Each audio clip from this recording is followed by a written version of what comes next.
Steve, good to see you, but, sad to be talking about this.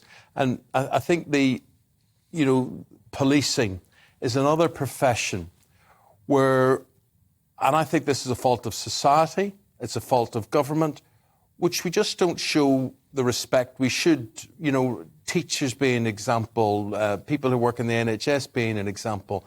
We're not cultivating these people. I thought there was a big push by the government to get more police officers on board. Why are they not keeping them? Well, you're right, and thank you for the opportunity to speak. It's important, and you raise a good point there about sort of doing the dirty work. We're there when people, in times of crisis, in times of need, make a 999 call because we're the option of last resort when there's no one else to turn to. And what's disappointing is when you look at the results of the survey and it says, 1 in 5 of our officers are thinking of resigning in the next 2 years.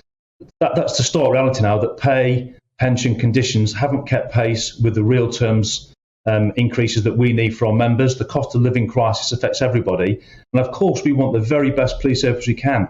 If they're not happy because they're not getting the correct pay and conditions being looked after or valued, they're going to leave. They're going to find alternative employment, which makes the public quite vulnerable. Yeah, and look, it's really important to talk to you about this on a day like today when we are discussing what the implications would be of strike legislation. Now, the police and the army are unique, aren't they, in that they can't strike. And what you're telling us is they are still dissatisfied with their pay and their conditions, but it just means they're leaving the sector. So presumably that needs to be a message then to the government. That could happen right across the board if people aren't allowed to strike freely.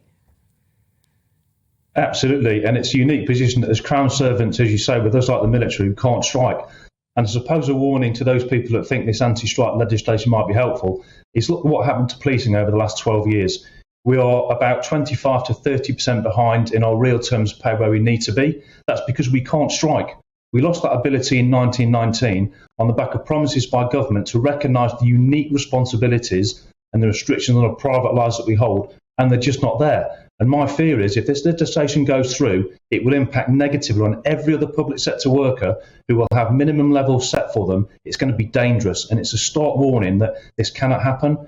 My colleagues, some of them are asking now for the right to strike. We can't have it. We've been told via previous Home Secretaries, the European courts have said it's not for them to interfere in the right of the government to protect and provide security.